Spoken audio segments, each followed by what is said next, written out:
Selamünaleyküm dostlar. Çoktandır size Sezar'ı göstərmirəm.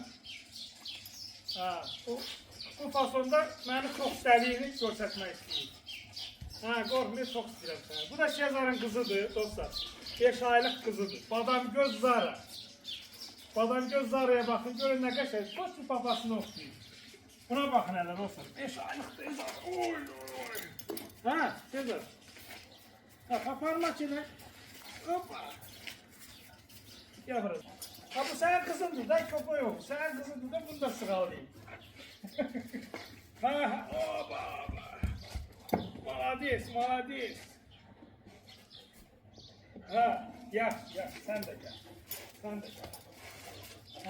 gel. Yo, ancak seni çok seviyorum.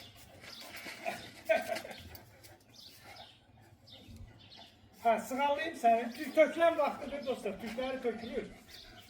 Bunu gerek darıya.